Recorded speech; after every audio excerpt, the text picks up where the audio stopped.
إن الله ربي وربكم فاعبدوه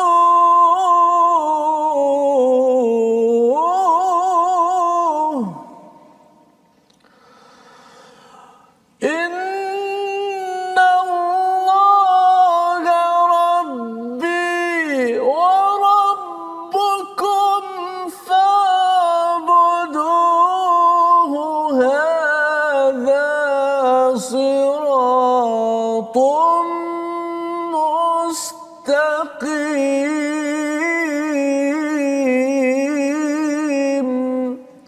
صدق الله العظيم. Surah Al-Azim. Assalamualaikum warahmatullahi wabarakatuh. Alhamdulillah wassalatu wassalamu ala Rasulillah wa ala alihi wa man walah. Syada la ilaha illallah, syada Muhammadan abduhu wa rasuluhu. Allahumma salli ala sayidina Muhammad wa ala alihi wa sahbihi ajma'in. Amma ba'du. Apa khabar tuan-tuan dan puan dimati Allah sekalian?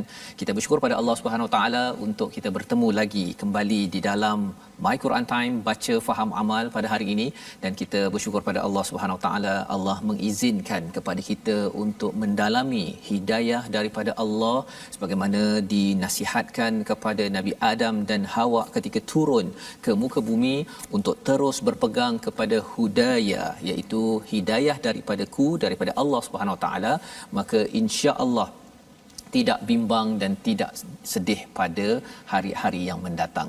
Jadi kita bersyukur pada Allah Subhanahu taala, pada hari ini kita bersama dengan Ustaz Tirmizi Ali. Apa khabar Ustaz? Alhamdulillah. Alhamdulillah Ustaz ya. Hari ini kita bertemu untuk kita sama-sama Ustaz ya membaca daripada halaman 56 bersama tuan-tuan yang berada di rumah untuk kita sama-sama menghayati, melihat kepada kisah, sambungan kisah yang telah kita bincangkan pada hari semalam berkaitan dengan kisah Ali Imran, berkaitan dengan Maryam, ada kaitan dengan Nabi Zakaria, dan hari ini kita banyak bercerita tentang Nabi Isa. Nabi Isa. Jadi sebelum kita pergi lebih jauh lagi, tuan-tuan yang berada di rumah, mohon untuk dipersilakan untuk share di Facebook. Isi daripada kisah ini amat menarik dan ia memberi kesan kepada kita ya pada waktu ini untuk memantapkan prinsip al-haq dalam diri kita, dan salah satunya ialah panduan yang ada pada kisah Nabi Isa alaihissalam.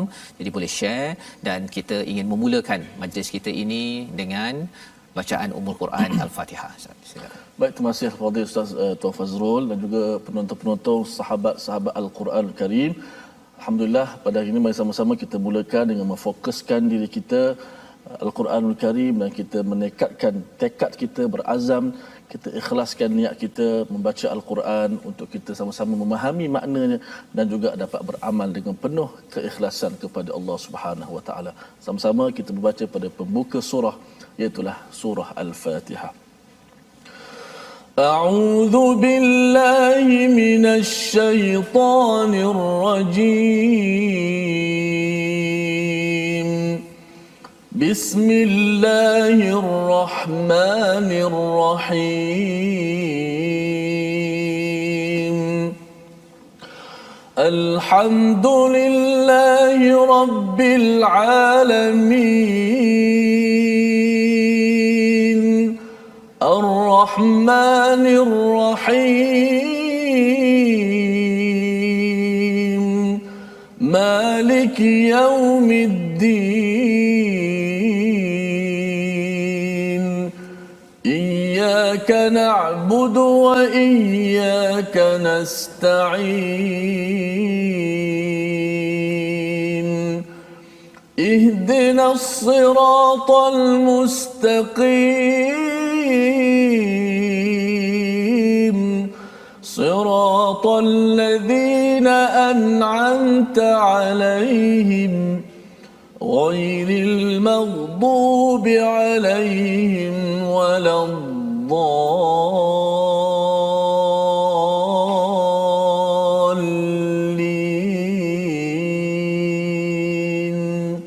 آمين. Amin ya rabbal alamin. alamin. Itulah bacaan daripada Ummul Quran Ustaz ya, sebagai peringatan kepada kita yang kita akan ulang pada setiap hari paling kurang 17 kali sehari. Betul. Untuk sama-sama kita memohon menjadi orang-orang yang diberi hidayah ya, di kalangan orang-orang yang diberi nikmat Ustaz ya, bukan jalan orang-orang yang dimurkai dan bukan orang yang disesatkan. Dan salah satu daripada ciri orang yang dimurkai itu banyak diberi penerangan dalam surah Al-Baqarah yang telah pun kita ikuti Ustaz dalam juz pertama, kedua, ketiga dan juz yang ketiga seterusnya ini dalam surah Ali Imran bercerita tentang jangan daripada kalangan orang yang disesatkan. Siapa? Salah satu daripada penerangan daripada Nabi sallallahu alaihi wasallam, Nabi Muhammad sallallahu alaihi wasallam ialah orang-orang Nasrani, orang-orang Kristian di mana mereka ini ada amal yang amat bagus tetapi rupanya bukan berteraskan pada ilmu yang betul Ustaz ya. Dan ini yang ada dalam surah ini yang kita nak lihat bersama pada hari ini pada halaman 56. Tuan-tuan boleh buka mushaf dan kita nak melihat apakah sinopsis ringkasan kepada halaman hari ini.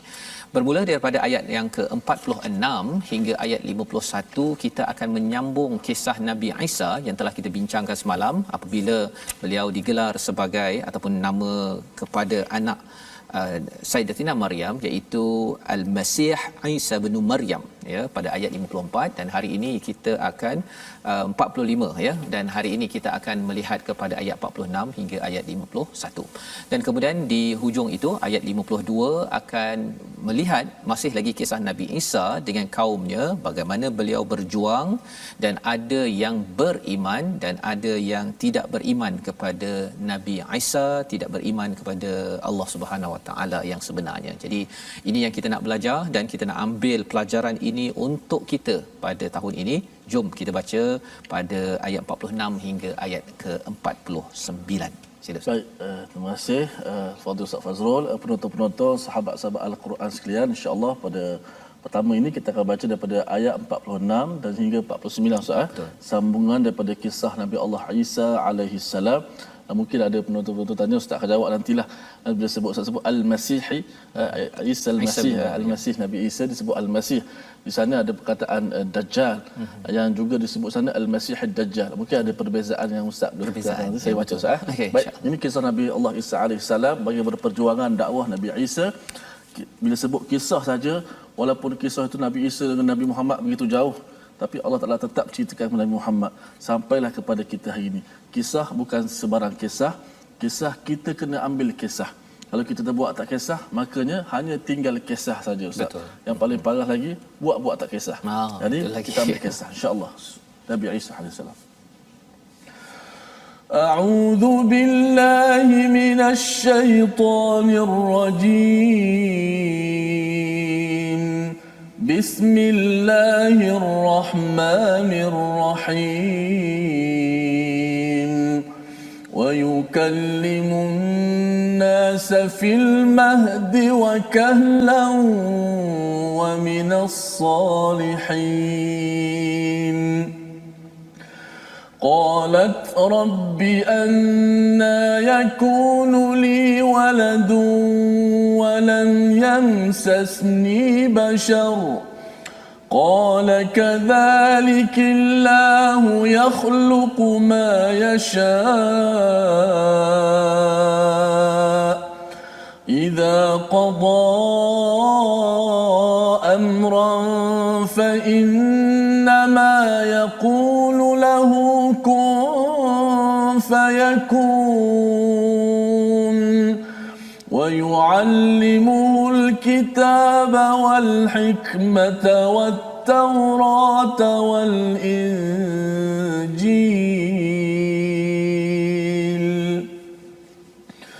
ورسولا إلى بني إسرائيل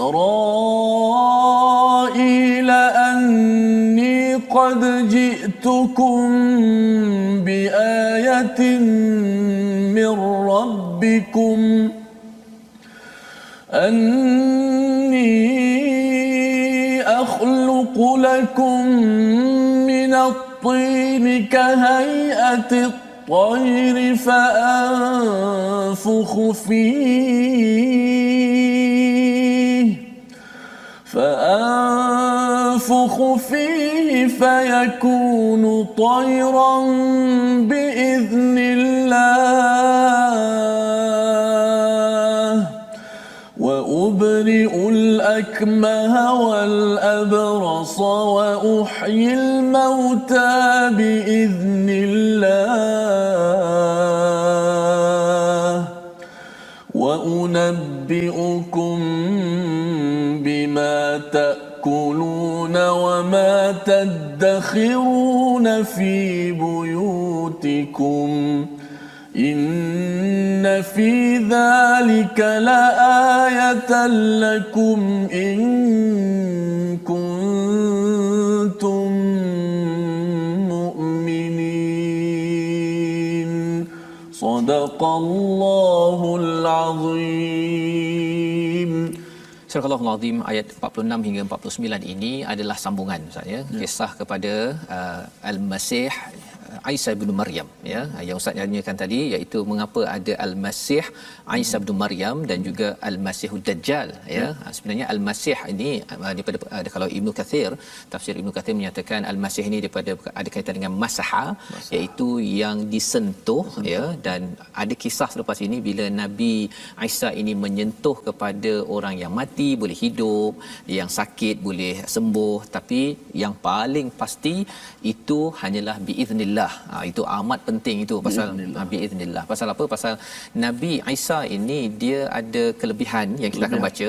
Salah satunya dia tahu Taurat, dia tahu Injil ya, dia tahu Taurat. Jadi bila Taurat ni turun sebelumnya lagi, jadi bila telah dibacakan oleh rabai, okey, ulama-ulama orang Bani Israel itu, bila dia baca dengan ada perubahan-perubahan, Nabi Isa boleh tegur kepada kira macam ustaz-ustaz pada zaman Bani Israel inilah, dan itu menyebabkan mereka memang sakit hati betul kepada Nabi Isa. Nabi Isa. Malah mereka tak gelarkan Nabi Isa ni sebahagian daripada mereka. Apa sebab? Itu yang kita nak tengok pada hari ini. Baik. Jadi kita pergi tadi Ustaz ya, tadi Masih Isa bin Maryam, tapi kalau Al-Masih Ad-Dajjal, Dajjal ini dia nak jadi apa, kira rasul penipu. Jadi bila dia sentuh sana sentuh sini, pasal dia kan boleh kawal apa cuaca ataupun matahari itu panjang sampai 1 tahun ya, panjang siangnya itu dengan izin Allah, masih lagi sama. Tetapi dengan kuasa dia begitu itu, dia telah menyebabkan banyak iman-iman yang gagal ya. Dan sebenarnya dengan Isa ini juga ujian-ujian yang ada pada mukjizat yang ada pada Nabi Isa ini, ramai orang yang gagal juga. Jadi kalau beriman pada Nabi Isa, yang gagal itu tak selamat, tapi kalau orang yang tidak beriman pada Masihud Dajjal, maksudnya dia gagal beriman kepada Dajjal, maksudnya dia yang selamat. Jadi dia terbalik tu kan. Itu yang maksud Al-Masih di situ, secara ringkas merujuk pada Isa bin Maryam yang disentuh dan dapat menyembuhkan dengan izin Allah SWT Ustaz ya. Jadi itu ringkaslah, dan mungkin ada lagi beberapa pendapat lain tentang Al-Masih, tapi kita sambung dahulu daripada ayat 46. Dan dia berbicara, siapa dia? Nabi Isa Ustaz ya, berbicara dengan manusia ya, wa yukallimun nas fil mahdi, iaitu ketika dalam buaian dan ketika sudah dewasa, dan dia termasuk di antara orang-orang yang soleh. Jadi ini antara mukjizat yang besar pada Nabi Isa, iaitu yang pertama boleh berbicara dengan manusia ketika dalam buaian Ustaz.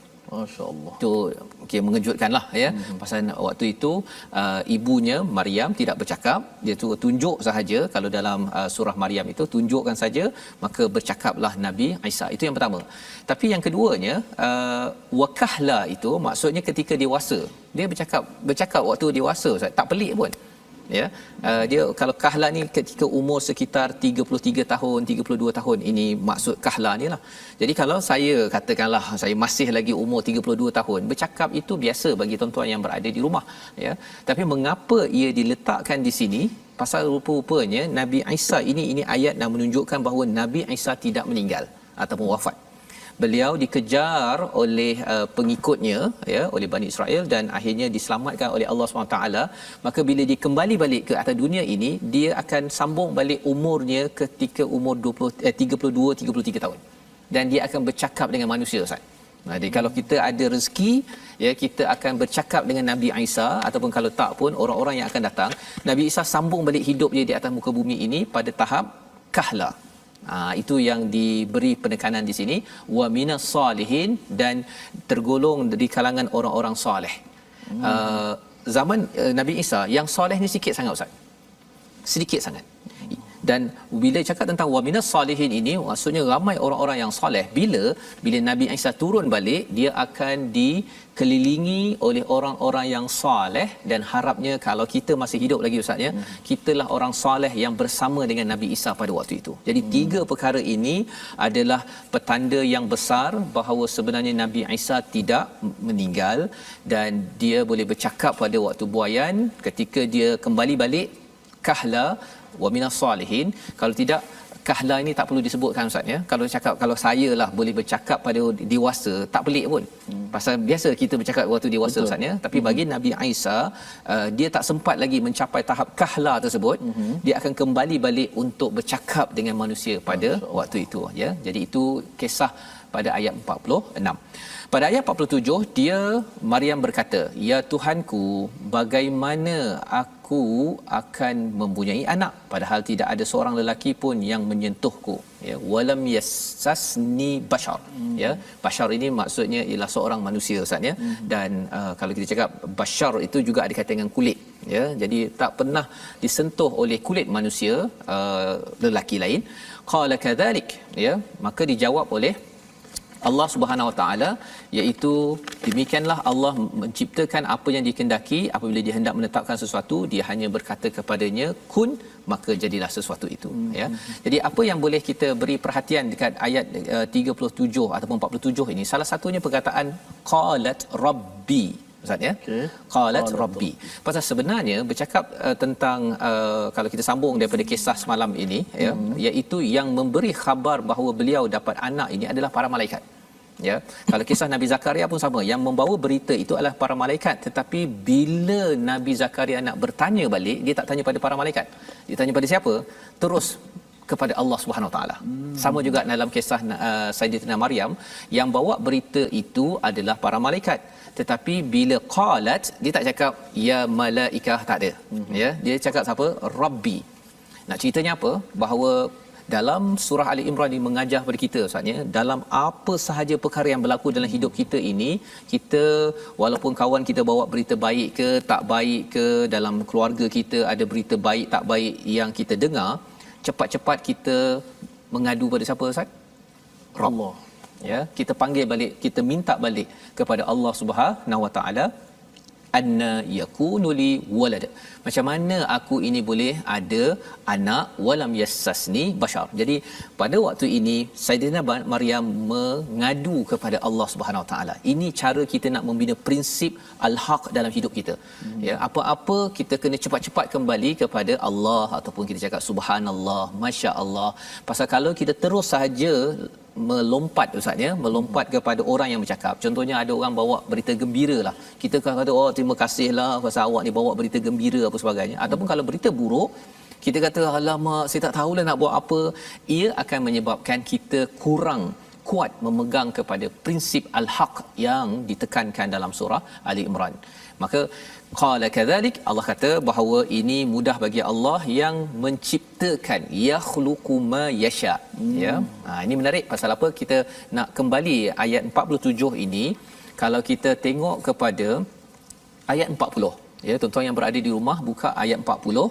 Bila Nabi Zakaria mendapat anak, ya, dia kata bahawa aku ni tua, aku ni isteriku tidak subur.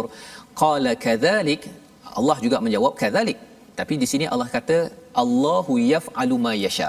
Maksudnya ayat 40 yaf'alu, kalau ayat yang ke-48 ataupun 47 ini adalah yakhluqu. Apa beza yaf'alu? Yaf'alu ni Allah laksanakan. Pasal apa? Mudah bagi Allah. Nabi Zakaria dan Nabi ada isterinya, kemudian mereka mengandung ataupun isterinya mengandung. Itu Allah buat. Allah tidak cipta daripada kosong. Pasal apa? Pasal ada ibu, ada ayah. Jadi yaf'alu.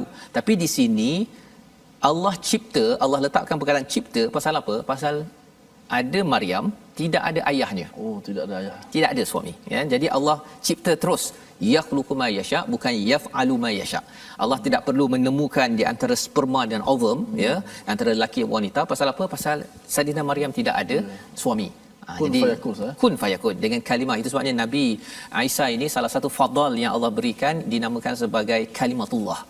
Ya, kalimah Allah. Pasal apa? Bila Allah cakap kun sahaja, ya, maka tercipta. Tidak perlu nak kena ada sumber daripada lelaki, ya, daripada perempuan, tak. Kuasa Allah. Kuasa Allah Subhanahu Wa Taala. Sebagaimana Allah juga menjadikan Nabi Adam, kalau surah Baqarah itu kisah Nabi Adam, tidak ada ayah, tidak ada ibu, kun fayakun jadi. Maka di sini ada ibu, tidak ada ayah, lebih mudah daripada Nabi Adam. Dan bagi Nabi Zakaria, yaf'alu ma yasha. Jadi di sini adalah bukti yang penting. Kerana apa Ustaz, ya? Pasal ayat ini bila dibacakan kepada orang-orang Najran yang agama Kristian, bila mereka dengar sahaja ayat ini, mereka apa istilahnya, flat. Kan, dia rasa kagum sangat bahawa ini adalah kebenaran. Mereka menangis tersungkur kerana di sini adalah jawapan kepada pencarian mereka, keimanan mereka selama ini. Dan kemudian apakah yang diajarkan kepada Nabi Isa pada ayat 48? Dan dia, Allah mengajarkan kepadanya kitab, hikmah, Taurat dan Injil, ya, iaitu dua perkara, ya, iaitu yang pertama kitab dan juga hikmah. Wat Taurat wal Injil itu penerangan. Maksudnya kitab itu merujuk pada Taurat dan hikmah itu adalah Injil. Maksudnya itu cara memahaminya, bukannya empat perkara berbeza, ya. Kitab sebagai contohnya Taurat dan hikmah itu adalah Injil. Jadi kemahiran Nabi Isa ini, dia boleh, Nabi Isa memahami Taurat yang original, misalnya original yang asli. Jadi bila ada rabai di kalangan orang-orang ataupun ulama-ulama Bani Israel yang cuba mengubah, apa yang berlaku ialah beliau boleh detect, boleh tegur. Ya, lebih kurang macam pelajar tahfiz, kalau saya baca silap Ustaz, ya, ataupun saya mungkin baris tersilap ke, dia boleh tegur. Dan lebih daripada itu mungkin silap baris, tak tambah-tambah. Kalau imam-imam ataupun ulama orang Bani Israel ini, mereka ni cuba untuk ubah-ubah. Dia buang sana, buang sini. Nabi Isa seorang yang pemberani, boleh tegur. Dan itu yang menyebabkan salah seorang sebab mengapa Bani Israel benci kepada Nabi Isa. Satu, dan mereka tak gelarkan Nabi Isa ni sebagai Bani Israel sangat. Pasal apa Ustaz? Pasal dia, ibunya Maryam, ayahnya tak ada. Bila tak ada, macam mana nak dikaitkan dengan Israel? Jadi di situ mereka kata bahawa ini tak, kan? Jadi mereka kata Nabi Isa ni sebagai anak yang tak bagus lah, macam-macam. Mereka bangga, dalam masa sama mereka kutuk sekali. Ini perkara yang perlu kita pelajari dalam hidup kita ni. Janganlah kita kutuk melampau-lampau dan janganlah kita suka melampau-lampau, kecuali apa yang disukai oleh Allah dan dibenci oleh Allah Subhanahu Wa Taala. Dan pada ayat yang ke-49 itulah beberapa perkara tentang mukjizat Nabi Isa, ya. Salah satunya sebuah tanda daripada Tuhanmu, iaitu aku menjadikanmu daripada tanah berbentuk seperti burung, lalu aku meniupnya, maka ia menjadi seekor burung dengan izin Allah. Kahai atit toir, ya, seperti bentuk burung Ustaz, ya. Kemudian Nabi Isa tiup jadi burung. Jadi itu yang menyebabkan orang kata, oh, Nabi Isa ni macam Tuhan. Ya, padahal ini semuanya adalah biiznillah. Itu perkataan yang amat penting dalam ayat ini, tuan-tuan sekalian, ya. Pasal orang Kristian dia kagum pada Nabi Isa, tapi dia tak letak biiznillah. Dia tak letak biiznillah, dan dia menyamakan Nabi Isa sebagai Tuhan.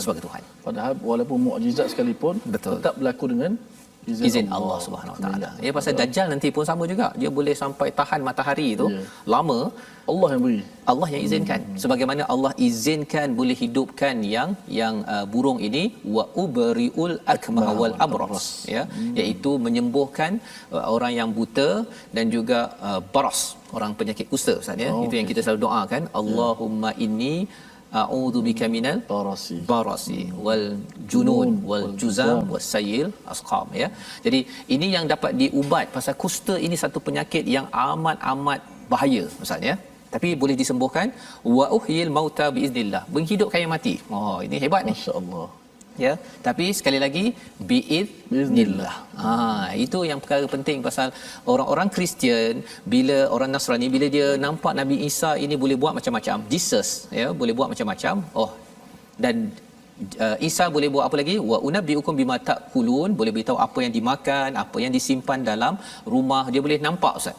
Dia kira macam ada apa, zaman sekarang ni tak berapa pelik sangat ya, pasal apa, kalau kita letak komputer ke CCTV, kita boleh tahu apa yang ada dekat dalam rumah. Tapi waktu itu tidak ada CCTV, sudah tentunya ini adalah kehebatan yang Allah berikan. Sekali lagi, fi buyutikum inna fi dzalika laayah, ini adalah kebesaran untuk orang-orang yang nak beriman. Membawa kita kepada perkataan kita pada hari ini, mari sama-sama kita perhatikan, iaitu perkataan kallama yang kita nampak pada ayat 46, iaitu Nabi Isa boleh berkata, bercakap, bertutur dengan manusia pada waktu itu. Perkataan kallama ataupun kallama ini berulang 75 kali, dan setiap kali kita mendengar perkataan kallama ini, maka kita tahu ini maksudnya bercakap. Cuma cakap Nabi Isa ni pelik disebabkan ia bercakap ketika masih bayi, masih baby lagi dalam buaian. Ini sebagai satu mukjizat, dan juga boleh bercakap pada dewasa. Mungkin bagi kita tak pelik, tapi bagi Nabi Isa pelik disebabkan apa?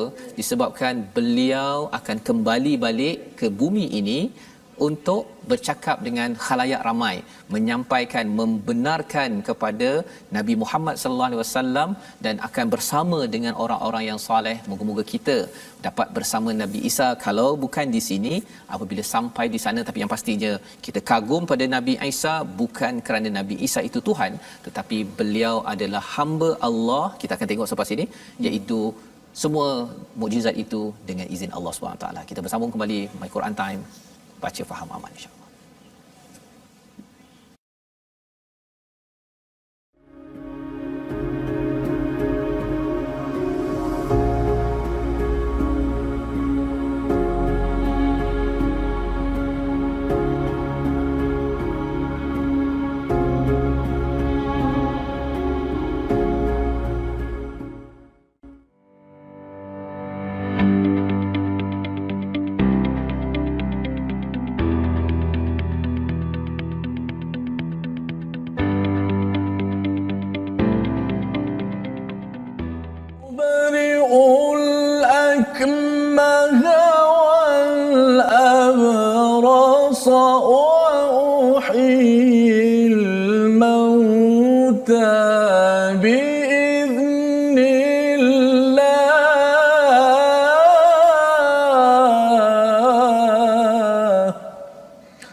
Dan aku menyembuhkan orang yang buta sejak daripada lahir, dan orang yang berpenyakit kusta, dan aku menyembuhkan orang yang telah mati, yakni biiznillah, dengan izin Allah Subhanahu wa taala. Alhamdulillah.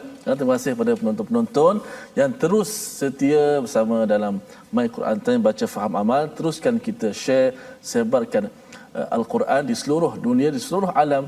Moga-moga kita menjadi orang-orang yang menjadi asbab kepada tersebarnya hidayah ini, insya-Allah. Sebab itulah biiznillah tadi saya nak cuba highlightkan dari apa yang Ustaz Fazul sebut. Biiznillah, dia mempunyai makna yang serupa dengan insya-Allah. Biasa kita sebut insya-Allah. Satu lagi di sana ada biiznillah, dengan izin Allah. Satu perkataan yang cukup hebat kalau kita letakkan dalam diri kita. Kita buat sesuatu insya-Allah biiznillah, dengan izin Allah insya-Allah. Moga-moga perkataan itulah menjadikan kita baik. Dengan perkataan inilah menjadikan kita lebih rendah diri, dan ingat siapa yang di sebalik yang kita lakukan ialah Allah Subhanahu Wa Taala yang mencipta dan memberikan yang terbaik kepada kita. Sebenarnya Ustaz, bila Ustaz cakap tentang biiznillah itu penting disebabkan tadi kita bincang Al-Masih Isa bin Maryam kan, dan satu lagi Al-Masih Ad-Dajjal. Ya. Jadi sebenarnya bila bercakap tentang Al-Masih Isa bin Maryam ini, semua apa yang hebat pada Isa bin Maryam itu dengan izin Allah Subhanahu Wa Taala. Dan kalau orang dapat lepas ujian ini, maksudnya beriman pada Isa bin Maryam Al-Masih, maksudnya semuanya dengan izin Allah, maka insya-Allah selamat bila bertemu dengan Ad-Dajjal, ya. Dia tidak rasa bahawa Dajjal ini adalah Al-Masih yang boleh sentuh sana, boleh kawal sana sebagainya, tidak beriman pada tempat yang salah. Kerana apa? Semuanya izin Allah. Tapi kalau tidak, dia akan kagum pada Dajjal, beriman pada Dajjal, naudzubillah, itulah kehancuran iman yang sebenar-benarnya. Sama-sama kita pasakkanlah hati kita biiznillah. Okey, kita nak jemput pada semua sahabat-sahabat kita untuk bergabung di platform rasmi kita. InsyaAllah kita ada Facebook Sahabat Al-Quran My Quran Time, kita ada juga My Quran Time, dan boleh tonton di YouTube My #Quran Time Official. Seterusnya juga boleh kita layari di Instagram iaitu My Quran Time Official. Alhamdulillah, sama-sama kita bertemu kat sana insya-Allah. Baik, kita sama-sama nak beralih sedikit ke segmen tajwid. Pada hari ini kita nak membicarakan tentang satu huruf yang mana huruf tersebut berada di bahagian hujung halqum kita. Boleh sama-sama kita lihat di skrin kita makhraj al-halq, sambungan, iaitu makhraj al-halq, kerongkong ataupun tekak ataupun halqum, yang mana kita nak membicarakan hari ini huruf yang seterusnya, huruf yang berada di hujung halqum, iaitu huruf ghain. Dia ada dua huruf kha dan huruf ghain. Hari ini kita ambil satu contoh iaitu huruf kha. Huruf kha yang mana pada ayat 49 tadi kita baca, kalau kita perasan pada ayat yang ke-49 ada ayat anni akhluqu lakum. Cuba lihat baris kedua pada ayat yang 49 wa rasulan, kemudian baris yang kedua itu ada ayat anni akhluqu lakum. Huruf kha yang mati daripada perkataan akhluqu keluarnya daripada mana? Keluarnya daripada hujung halqum. Ini kita punya leher kita di hujung halqum yang berdekatan ataupun jiran kepada permulaan ataupun pangkal lidah kita. Maka hujung halqum ni keluar daripada ni huruf kha. Kha. Kalau kita perasan, bila kita sebut kha, suaranya keluar daripada situ. Daripada mana? Daripada hujung halqum. Keluarlah hurufnya kha. Anni akhluqu lakum, akhluqu lakum. Huruf itu kha, sama ada di berbaris di atas kha, depan khu, bawah khi, ataupun mati seperti ayat kita contohkan ini akhluqu lakum, tempatnya sama di mana? Hujung halqum. Cuma kaedahnya huruf bila dimatikan makhraj itu lebih terasa. Huruf itu. Sebab tu kalau kita nak rasa makhrajnya kat mana, huruf itu tak cukup sekadar kita bariskan, kita matikan huruf itu. Bila matikan akan lebih jelas kesan tu terasa di makhraj, di hujung halqum. Huruf kha, insya-Allah. Selamat beramal insya-Allah. Sila Ustaz. Masya-Allah. Okey, terima kasih Ustaz. Huruf kha hari ni ya. Kha ya. Dia boleh apa? Kalau ada kahak tu boleh terkeluar juga tu Ustaz. Tempat tu tak jauh lah kat situ. Okey, masya-Allah. Okey, tapi ini untuk membaca al-Quran dan sebabnya kita bersyukur juga kalau kita tak sakit tekak Ustaz ni. Ya. Kalau sakit tekak tu kha tu. Betul Ustaz. Kan? Ada orang tak boleh sebut huruf kha, dia pedih. Dia sakit kat situ, jadi maka bila sebut kha dia sebut he, macam akhir kan. Separuh akhir. Tak sebut akhir. Akhir dia sebut dengan ha. Dia tak sampai kat situ. Tak sampai. Jadi bercakap tentang tekak Ustaz jaga suara apa rahsia Ustaz? Masya-Allah. Boleh apa kira tak ada selalu sakit tekak lah. Itu. Masya-Allah. Jaga suara ni ialah saya pun susah juga pasal saya tak pantang makan. Tak ada pantang. Tak ada pantang sama belacan ke sapu sekali. Semua sapu. Jadi cuma pertama sekali dia ada dua cara lah.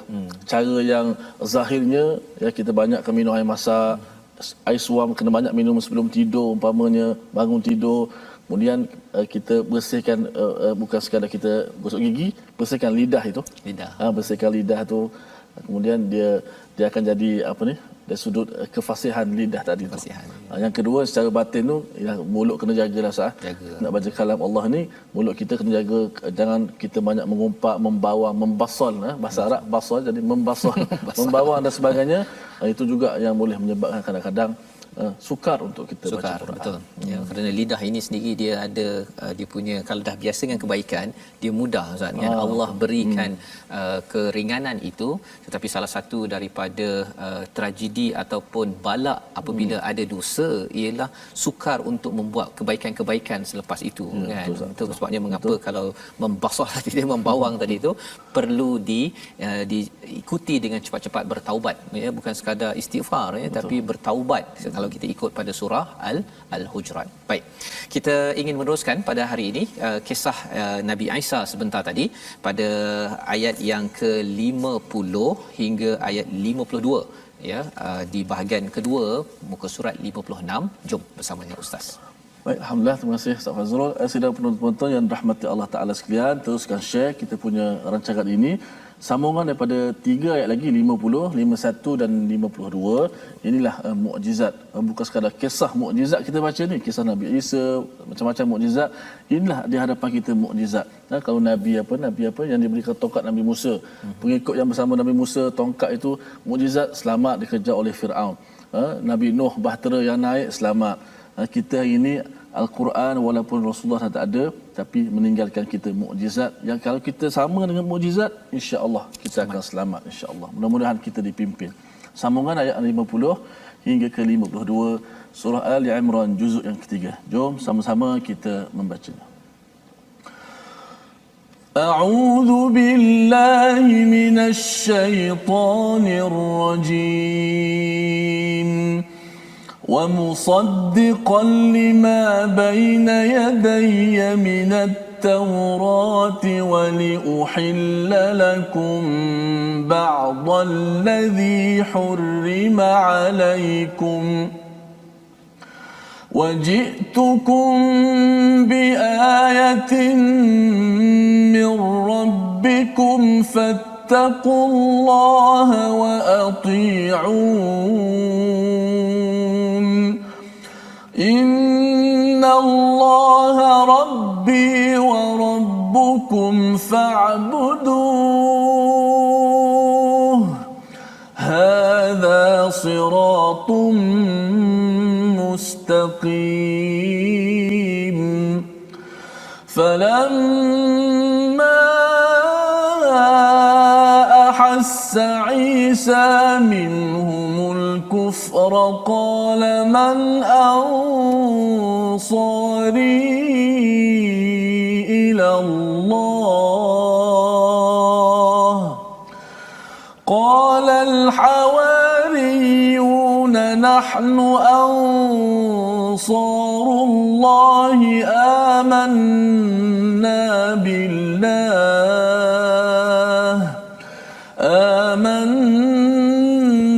بالله واشهد بأننا مسلمون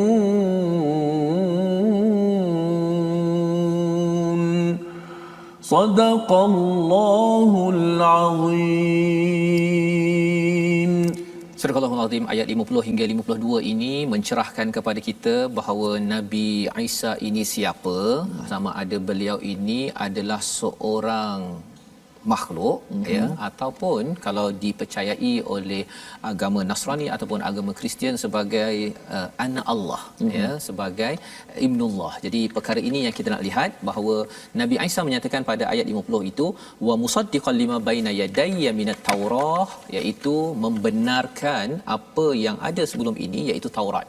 Maksudnya Nabi Isa ini bukannya tiba-tiba muncul dengan satu ajaran baru, ataupun beliau ini tidak ada tugas kecuali hanya untuk datang ke dunia menyelamatkan manusia.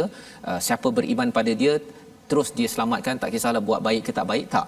Beliau membawa undang-undang sebenarnya ya, tapi undang-undang itu dibenarkan kepada Taurat yang telah pun diturunkan kepada Nabi Musa. Jadi itu yang pertama.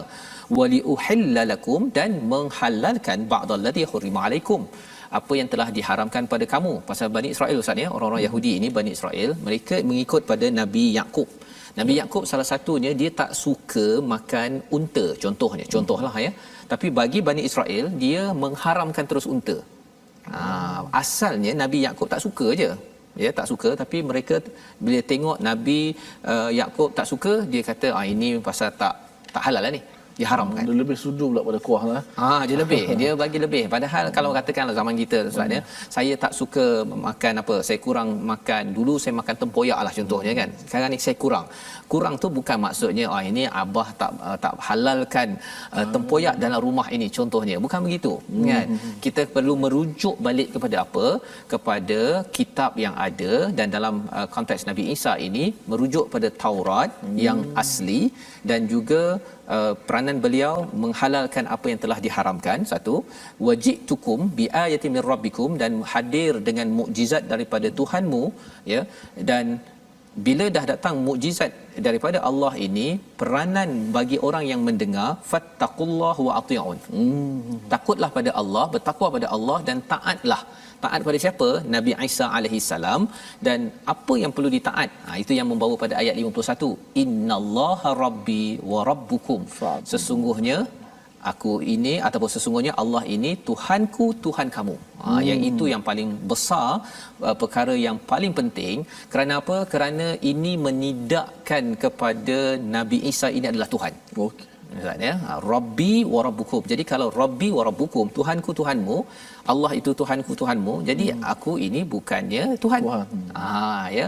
Perkataan ini mungkin bagi kita yang beragama Islam, kita rasa okey, mungkin tak ada masalah sangat, tapi bagi orang Nasrani, mereka amat sukar menerima perkataan ayat 51 ini.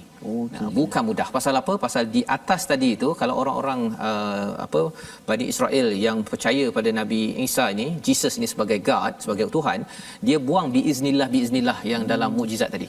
Termasuk menghidupkan yang mati, ya. Bukannya biiznillah. Jadi bila mereka buang yang itu, cuba kita bayangkan Ustaz ya, kalau ayat 50 itu ataupun ayat 49, biiznillah semua dibuang. Kita akan nampak bahawa boleh hidupkan yang mati ni hanya Allahu la ilaha illahu al-hayyul qayyum, Tuhan saja. Kan? Jadi dia menyamakan Tuhan dengan Nabi Isa, naudzubillah min zalik. Itu bukan maksud asal. Jadi itu betapa pentingnya Nabi Isa membuat penekanan, Tuhanku, Tuhanmu Allah, fa'budu, beribadahlah kepadanya, hadza siratum mustaqim. Inilah jalan yang lurus, jalan yang kita selalu baca dalam Ustaz ya, ihdinas siratal mustaqim. Nak jalan di atas jalan yang lurus bersama orang-orang yang diberi nikmat ini, ini jalannya. Beriman pada Allah dan juga beribadah kepada Allah dan tidak mensyirikkan. Itu penting tu. Pasal mereka kata bahawa kadang-kadang dia ada yang sebahagian kata bahawa Allah ini yang Tuhan, tapi yang Isa ini anak Tuhan. Jadi bila anak Tuhan, nak ikut cakap anak Tuhan ke Tuhan ke, itu dah lain macam dia punya diskusinya. Pasal itu bukanlah kebenaran yang sebenarnya. Dan kesan daripada celaru ini Ustaz ya, kesannya ialah apa? Kadang-kadang apa yang diamalkan oleh orang Nasrani ini ataupun orang yang disesatkan ini ialah teka-teka jelah. Teka-teka, bukannya berdasarkan kepada kebenaran. Dan kita tak nak jadi begitu juga, di mana kita rasa kalau kita nak beramal, kita teka-teka je lah. Solat subuh ni kalau kita tak baca kunut ataupun saya tak baca Fatihah pun tak apa kot, kan, baca Fatihah lah kan. Kalau kunut ni mungkin ada mazhab-mazhab yang berbeza kan, tetapi kalau bercakap tentang Fatihah ini, rasanya Fatihah tu kita boleh pendekkan kot Ustaz, kan. Pasal zaman sekarang ni dah puas, dah banyak kali sangat baca, mana-mandai Ustaz. Mana-mandai. Saya teringat satu ayat Quran, ayat pertama surah Al-Hujurat Ustaz, disebut ya ayyuhallazina amanu la tuqaddimu baina yadayillahi wa rasulihi wattaqullah. Wahai orang beriman, janganlah kamu memandai-mandai. Kalau kita tengok dalam terjemahan tu kan, janganlah kamu mendahului Allah dan Rasulnya sebelum dapat kebenaran daripada hukum daripada Allah dan Rasul. Tuqaddimu tu kan, wattaqullah lah, takwalah pada Allah. Jadi ini yang kita tidak mahu. Kita harapkan dengan kita berada My Quran Time ni Ustaz ya, kita baca Quran dan kita memang dapatkan fakta panduannya daripada Quran. Bukan kita pandai-pandai sebenarnya kalau solat begini. Dia ada je Ustaz, yang sekarang ni zaman ada orang kata solat tu boleh diqasar jamak kan, sekali 5 waktu sekali. Itu ada juga orang yang buat macam tu kan. Jadi kalau dia kata bahawa saya sebenarnya malas ke, saya ni tersilap ke, tak apalah ya. Tapi kalau katakan ada pendapat-pendapat begitu, tuan-tuan, apa sahaja pendapat, kita nak kembalikan kepada panduan daripada Al-Quran. Pasal Quran ni membenarkan yang Taurat, Injil, dan inilah yang kita ingin pegang. Dan disambung ayat 52 itu, Nabi Isa merasakan keingkaran mereka, Bani Israel. Dia berkata, ya, ada di kalangan mereka kufur, ya, ramai di kalangan mereka kufur. Maka Nabi Isa bertanya, siapa yang akan menjadi penolongku kepada Allah Subhanahu Wa Taala? Jadi Ustaz, kalau boleh Ustaz baca balik ayat 52 ini, pasal kalau Nabi Isa ada hawariyun, orang yang mengikut menolong kepada jalan Allah. Zaman sekarang siapa yang akan menolong, menjaga kepada Nabi Muhammad sallallahu alaihi wasallam? Ya, perjuangan Nabi Muhammad. Nabi Muhammad sudah wafat, tapi perjuangannya siapakah nak menjadi pejuang itu seperti pengikut Nabi Isa? Moga-moga kitalah orang tersebut. Di hujung itu ada perkataan yang penting. Silakan Ustaz, kita baca dah. Allah, kita baca bagaimana kisah perjuangan dakwah Nabi Allah Isa alaihi salam. Hujung ayat 52 akhir ayat yang ke-52 insya-Allah. A'udzubillahi minasyaitonir rajim. Bismillahirrahmanirrahim. Falamma ahassa Isa minhumul kufra qala man ansari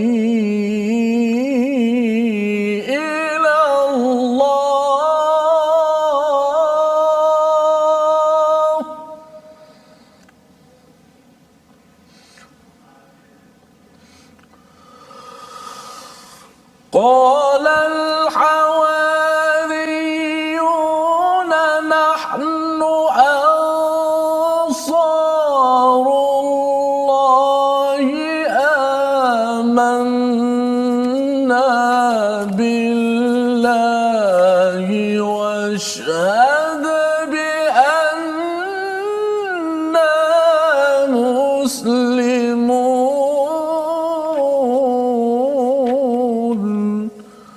صدق الله العظيم. Surah Al-Azim. Maka ketika Nabi Isa merasakan keingkaran mereka Bani Israel, satu keingkaran mereka ialah mereka kagum kepada mukjizat, tetapi mereka tidak meletakkan mukjizat itu kepada Allah Subhanahu taala, tidak meletakkan biiznillah, satu. Dan keingkaran seterusnya di kalangan orang-orang top, orang-orang berilmu pada waktu itu ialah apa? Mereka buang biiznillah itu, sehingga kan itu memporak-porandakan lagi dalam institusi Bani Israel pada waktu itu. Dan lebih daripada itu, ada yang mengejar kepada Nabi Isa ini, ya, sebagai anak murid, sebagai pengikut. Tapi dia kata bahawa wah, kita ada peluang ni untuk dapat ganjaran-ganjaran duniawi, maka mereka sanggup menipu, kufur kepada Nabi Isa alaihi salam. Jadi Nabi Isa menyatakan pada waktu itu, qala man ansari ilallah, siapakah yang nak menjadi penolong-penolongku menuju kepada Allah Subhanahu Wa Taala? Maksudnya apa?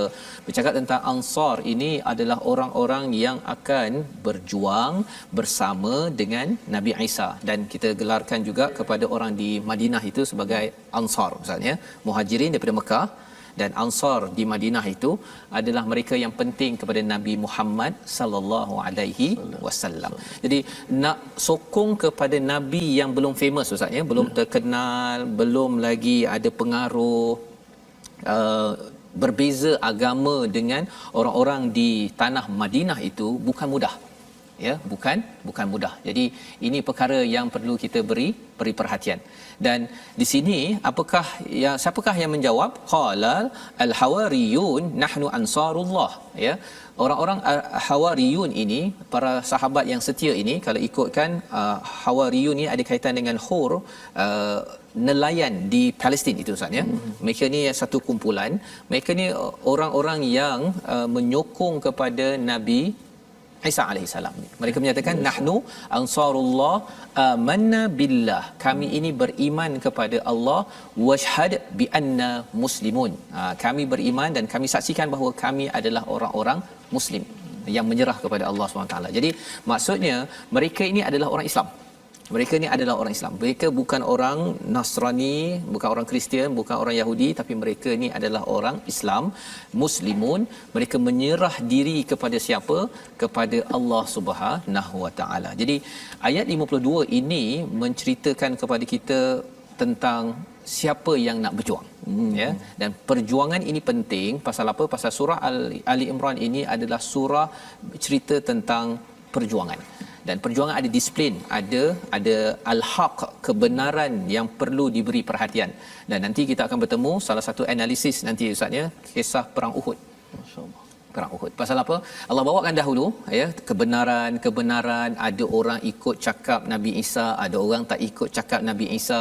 Bila sampai kepada kisah perang Uhud nanti, ada sahabat yang ikut cakap Nabi sampai ke hujung, ada sahabat yang tidak ikut, walaupun sudah ramai, walaupun mereka beriman, tapi Allah tetap juga tidak memberi kemenangan. Pasal apa? Pasal tanda seorang itu diberi bantuan oleh Allah, mendapat bantuan Nasrullah, ialah bila dia ikut pada kata Allah, dan yang keduanya ikut pada kata Nabi sallallahu alaihi wasallam. Pemimpin yang ikut Allah dan Rasul, itulah caranya. Dan kalau ada bertelagah ke apa sebagainya, perlu kembali balik pada Allah dan Rasul. Dan ini yang disampaikan di sini, amanna billah washhad bi anna muslimun. Kami beriman kepada Allah dan kami juga tadi awalnya ansarullah, menolong kepada Nabi Isa dan juga beriman pada Allah. Jadi dua-dua itu perlu diberi perhatian. Kalau beriman tidak berjuang ustaz, kesannya ialah kita akan gagal. Ataupun ada orang kata bahawa dia berjuang tapi bukan kerana Allah. Contohnya dia berjuang bagi makanan kepada fakir miskin dan sebagainya, tapi bukan kerana Allah. Kesannya apa? Kesannya kita mungkin jadi pejuang hak asasi manusia, tetapi kita tidak membawa pada Allah. Khawatir di tengah-tengahnya itu bawa pada diri kita, ataupun kita membawa kepada organisasi kita. Ramai je orang bukan Islam yang buat begitu. Tapi bezanya, kalau umat dakwah ini surah yang berkaitan dengan dakwah juga, mestilah buat kerana Allah Subhanahu Wa Taala, yang membawa kita kepada resolusi kita pada hari ini untuk panduan kita bersama insya-Allah. Iaitu yang pertama pada ayat ke-47, yakin setiap masa Allah berkuasa menjadikan sesuatu. Ini resolusi kita ustaz ya. Kalau Allah boleh jadikan yakhluqu ma yasha, iaitu Nabi Isa, yang lain tu mudah bagi Allah. Kalau Nabi Zakaria yaf'alu ma yasha, Allah nak bantu kita dalam hidup apa sekalipun, bergantung kepada Allah, itulah yang utama. Yang pertama. Yang kedua, kita bina iman sebaik mungkin agar kebesaran Allah dirasai dalam kehidupan kita seharian. Kalau Nabi Isa ada mukjizat yang pelbagai, mukjizat untuk kita bina iman yang masih kekal sampai zaman sekarang, namanya adalah Al-Quran. Binalah iman dengan Al-Quran ini. Insya-Allah ia akan menyebabkan kita merasai kebesaran Allah dan kita akan sentiasa dibantu. Dan yang ketiga, resolusi kita sentiasa jadi penolong agama Allah dalam pelbagai aspek kehidupan. Mungkin para doktor membantu membuat yang terbaik, para ustaz, para pensyarah, ibu, ayah, kita menolong agama Allah ini dalam kapasiti masing-masing. Tapi asasnya apa? Kita mengikut kepada panduan daripada Al-Quran. Amana billah washhad bi anna muslimun. Kita nakkan kalau boleh kita sebagai doktor merawat ramai lagi orang yang sedar, saya perlu menyerah kepada Allah. Kita menjadi ibu, menjadikan anak kita, ayah menjadikan anak kita lebih menyerah diri kepada Allah, bukan menyerah kepada sesama manusia. Mari sama-sama ustaz kita doa Allah izinkan kita beramal dengan halaman ini insya-Allah. Bismillahirrahmanirrahim. Alhamdulillahi rabbil alamin. Wassalatu wassalamu ala rasulillah. Allahumma inna nas'aluka al-jannah wa ma qarraba ilaiha min qawlin wa amal.